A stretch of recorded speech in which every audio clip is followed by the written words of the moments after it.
জানেন ভাবি, আপনার ভাই আজ আমাকে একটা সোনার হার গড়িয়ে দিয়েছে। কতবার বলেছিলাম আমার গহনার অভাব নেই, টাকা নষ্ট করো না, কিন্তু কে শোনে কার কথা। আপনার ভাগ্যটা অনেক ভালো ভাবি। আচ্ছা, কিছু মনে না করলে একটা কথা বলবো। কি কথা বলবেন?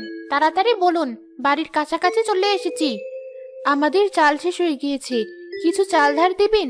উনি কাজ শেষ করে বাড়ি ফেরার পথে চাল নিয়ে আসবে, তখন আমি আপনাকে দিয়ে দিব। এখন যদি চাল দেই তাহলে কবে ফেরত দিবে কে জানে। কারোর সাথে দুটো মনের কথা বলবো সেটারও উপায় নেই। কিছু বললেন না যে ভাবি? কলস রেখে আসবো তাহলে আপনার বাড়িতে। আপনার ভাই বাড়িতে আছে, আপনাকে চাল দিতে দেখলে ঝামেলা হবে। আমি চাই না আমাদের মাঝে ঝামেলা হোক। ঠিক আছে ভাবি, বাড়ি চলে এসেছি। কাল নদীতে যাওয়ার পথে আবার দেখা হবে।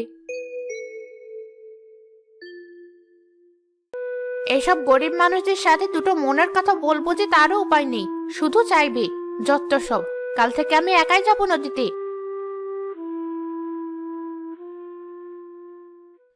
আজ পানটাও শেষ হয়ে গেল, এবার কি খাবো? ছেলেটার কাছে যে টাকা নেই, পান আনতে কিভাবে বলি? তুমি চিন্তা করো না দাদি, আমি তোমার জন্য পান নিয়ে এসেছি। এই নাও তোমার পান। এতগুলো পান কেনার টাকা তুই কোথায় পেলি দিদি ভাই? কোথায় আর পাবো, মনিরুল চাচার পানির বরজ পরিষ্কার করে দিয়েছি, পান তুলে দিয়েছি, এজন্য সে আমাকে পানগুলো দিয়েছে। আমার লক্ষ্মী দিদি ভাই, তোর গায়ে মাটি লেগে আছে, তাড়াতাড়ি মাটিগুলো ধুয়ে আয়। ঠিক আছে দাদি। মা, আমার খুব খিদে পেয়েছে, তুমি খাবারের ব্যবস্থা করো।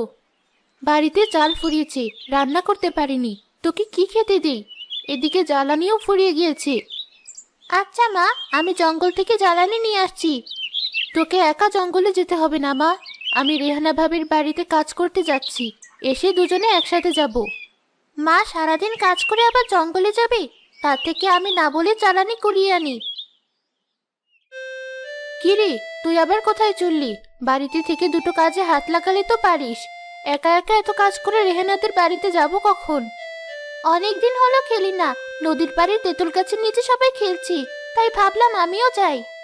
আপু, আমিও কিন্তু তোর সাথে খেলতে যাব। আমরা গরিব, তাই কেউ খেলতে নেয় না আমাকে। তুমি যখন যাবে সাথে আমাকেও নিও। মন খারাপ করিস না দাদা ভাই, সব ঠিক হয়ে যাবে একদিন। তুইও তোর মা আর আপুর কাজে সাহায্য কর। ঠিক আছে দাদি।